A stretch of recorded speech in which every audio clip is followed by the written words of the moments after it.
Express Muscat Kannur Muscat പ്രതിദിന service ആരംഭിച്ചു. Gaza വിഷയങ്ങൾ ചർച്ച ചെയ്ത് UN സെക്രട്ടറി ജനറലും സുൽത്താനും. ഗൾഫ് മാധ്യമം പ്രചരണ ക്യാമ്പയിനിന് സലാലയിൽ തുടക്കമായി. നമസ്കാരം, പ്രധാന വാർത്തകളുമായി ഗൾഫ് അപ്ഡേറ്റ്സിലേക്ക് സ്വാഗതം. Gulf Updates Oman, brought to you by Shahi Foods and Spices, powered by Purushottam Kanji Exchange. മസ്കത്തിൽ നിന്നും കണ്ണൂരിലേക്ക് യാത്ര ചെയ്യുന്നവർക്ക് സന്തോഷ വാർത്തയുമായി എയർ ഇന്ത്യ എക്സ്പ്രസ്. ഒരു വർഷക്കാലത്തെ യാത്രാ ദുരിതത്തിനു ശേഷം മസ്കത്തിൽ നിന്നും കണ്ണൂരിലേക്കും അവിടെ നിന്ന് മസ്കത്തിലേക്കും എയർ ഇന്ത്യ എക്സ്പ്രസ് ദിവസേന സർവീസ് ആരംഭിച്ചു. ഇതോടെ കഴിഞ്ഞ വർഷം ഗോ ഫസ്റ്റ് സർവീസ് റദ്ദാക്കിയത് മുതൽ ആരംഭിച്ച കണ്ണൂരുകാരുടെ യാത്രാ പ്രശ്നത്തിനാണ് പരിഹാരമാവുന്നത്. നേരത്തെ 4 സർവീസുകളാണ് എയർ ഇന്ത്യ എക്സ്പ്രസ് കണ്ണൂരിലേക്ക് നടത്തിയിരുന്നത്.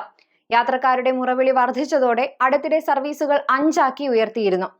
സർവീസുകൾ കുറഞ്ഞത് കാരണം ഉയർന്ന നിരക്കാണ് കണ്ണൂരിലേക്ക് ഈടാക്കിയിരുന്നത്. ദിവസേന സർവീസ് ആരംഭിച്ചതോടെ മറ്റ് വിമാനത്താവളങ്ങളെ അപേക്ഷിച്ച് താരതമ്യേന കുറഞ്ഞ നിരക്കാണ് ഇപ്പോൾ ഈടാക്കുന്നത്.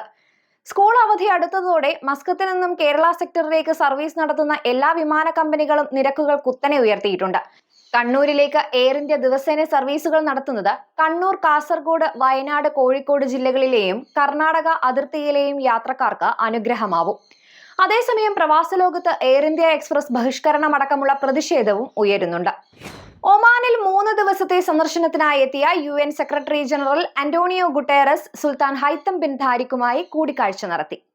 അൽ ബറക്ക കൊട്ടാരത്തിൽ നടന്ന ചർച്ചയിൽ ഗസ മുനമ്പിലെയും അധിനിവേശ ഫലസ്തീൻ പ്രദേശങ്ങളിലെയും സ്ഥിതിഗതികൾ ഉൾപ്പെടെ പ്രാദേശികവും അന്തർദേശീയവുമായ സംഭവ വികാസങ്ങൾ വിശകലനം ചെയ്തു. യുദ്ധം തടയുന്നതിനും ഗസ മുനമ്പിലേക്ക് സഹായം എത്തിക്കുന്നതിനുമുള്ള UN ശ്രമങ്ങൾ എന്നിവയും ചർച്ചയായി. ഒമാൻ UN സഹകരണത്തെക്കുറിച്ചും ഇരുപക്ഷവും തമ്മിലുള്ള സംയുക്ത പ്രവർത്തനത്തെ പിന്തുണയ്ക്കുന്നതിനുള്ള മാർഗങ്ങളെക്കുറിച്ചും സുൽത്താൻ UN സെക്രട്ടറി ജനറലുമായി സംസാരിച്ചു. 10 ദിവസം നീണ്ടു നിൽക്കുന്ന ഗൾഫ് മാധ്യമം പ്രചരണ ക്യാമ്പയിനിന് സലാലയിൽ തുടക്കമായി. Consular agent doctor K Sanathanan വരി ചേർന്ന് ഉദ്ഘാടനം നിർവഹിച്ചു.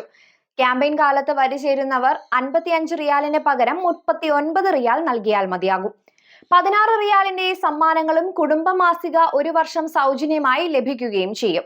4 റിയാലിന് കുടുംബമാസിക 1 വർഷത്തേക്കും ലഭ്യമാകും. ഇതിന്റെ കൂടെ RFCയുടെ 2 റിയാലിന്റെ ഫുഡ് കൂപ്പണും ഉണ്ടായിരിക്കും. ഇതോടൊപ്പം നാട്ടിലേക്ക് 1 വർഷത്തേക്ക് വരി ചേരുന്നതിന് 14 റിയാൽ നൽകിയാൽ മതി. ഉദ്ഘാടന ചടങ്ങിൽ campaign convener G Salim Sait, Sabu Khan, Naushad Kuttiady, KP Ansar, KA Salahuddin എന്നിവരും സംബന്ധിച്ചു. മലയാളത്തിൽ അഭിമാനകരമായ നേട്ടം ആവർത്തിച്ച Mabela Indian school. CBSE class 10 പരീക്ഷാഫലം പ്രസിദ്ധീകരിച്ചപ്പോൾ മലയാളം 2ാം ഭാഷയായി പരീക്ഷ എഴുതിയ മബേല ഇന്ത്യൻ സ്കൂളിലെ 109 വിദ്യാർത്ഥികളും മികച്ച വിജയം കരസ്ഥമാക്കി. 9 വിദ്യാർത്ഥികൾ 100-ൽ 100 മാർക്കും കരസ്ഥമാക്കി മുൻഗാമികളുടെ നേട്ടം ആവർത്തിച്ചു. 15 വിദ്യാർത്ഥികൾ 99 മാർക്കും 6 വിദ്യാർത്ഥികൾ 98 മാർക്കും 9 വിദ്യാർത്ഥികൾ 97 മാർക്കും നേടി വിജയത്തിളക്കത്തിന് മാറ്റുകൂട്ടി. 38 വിദ്യാർത്ഥികൾ 85-നും 96-നും ഇടയ്ക്ക് മാർക്ക് നേടി.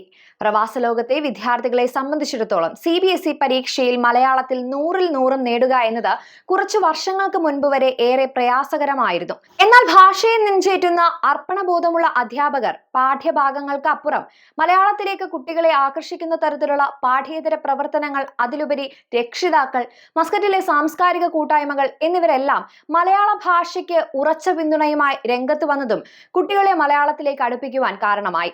മാതൃഭാഷയിൽ ഉന്നത വിജയം കരസ്ഥമാക്കി സ്കൂളിന്റെ അഭിമാന താരങ്ങളായ വിദ്യാർത്ഥികളെയും അവരെ നേട്ടത്തിന് പ്രാപ്തരാക്കിയ മലയാളം അധ്യാപകരെയും സ്കൂൾ മാനേജ്മെന്റ് കമ്മിറ്റിയും പ്രിൻസിപ്പൽ P പർവീൻ കുമാറും അഭിനന്ദിച്ചു. ഇന്ത്യൻ സോഷ്യൽ ക്ലബ് കേരള വിഭാഗം യുവജനോത്സവം നാളെ മുതൽ ആരംഭിക്കും.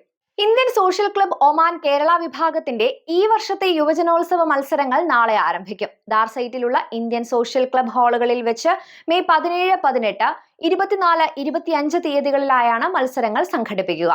ഭരതനാട്യം, മോഹിനിയാട്ടം, കേരള നടനം, കുച്ചിപ്പുടി, ഒപ്പന, തിരുവാതിരകളി ഉൾപ്പെടെ നിരവധി വിഭാഗങ്ങളിൽ കലാമത്സരങ്ങൾ നടക്കുന്നുണ്ട്. ഈ വർഷം ക്ലാസിക്കൽ, ഗ്രൂപ്പ് ഡാൻസ്, മാർഗം കളി, ടാബ്ലോ എന്നീ മത്സരങ്ങൾ കൂടി അരങ്ങേറുന്നുണ്ട്. കൂടാതെ മലയാളത്തിലും ഇംഗ്ലീഷിലും പ്രസംഗ മത്സരങ്ങളും നടക്കും. കേരള വിഭാഗത്തിന്റെ രൂപീകരണം മുതൽ എല്ലാ വർഷവും സംഘടിപ്പിച്ചു വന്നിരുന്ന യുവജനോത്സവത്തിൽ മുൻ വർഷങ്ങളിലേതുപോലെ ഈ വർഷവും മികച്ച പ്രതികരണമാണ് പൊതുസമൂഹത്തിൽ നിന്നും, പ്രത്യേകിച്ച് കുട്ടികളിൽ നിന്നും ലഭിച്ചിട്ടുള്ളത്. 1000-ത്തിലധികം പേരാണ് വിവിധ ഇനങ്ങളിൽ പങ്കെടുക്കുവാൻ പേര് നൽകിയിട്ടുള്ളത്. പരിപാടികൾ ആസ്വദിക്കുവാനും പങ്കെടുക്കുന്നവരെ പ്രോത്സാഹിപ്പിക്കുവാനും ഒമാനിലെ പൊതുസമൂഹത്തെ ഒന്നാകെ മത്സരവേദിയിലേക്ക് സ്വാഗതം ചെയ്യുന്നതായി ഭാരവാഹികൾ അറിയിച്ചു. ഗൾഫ് അപ്ഡേറ്റ്സ് പൂർണ്ണമാകുന്നു. നന്ദി, നമസ്കാരം.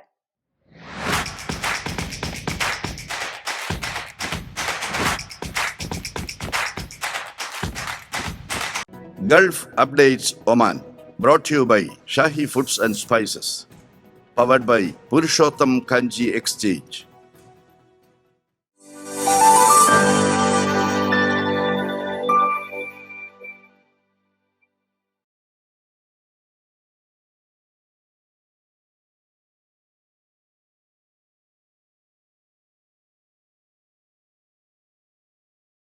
Gulf Updates Oman, brought to you by Shahi Foods and Spices, powered by Purushottam Kanji Exchange.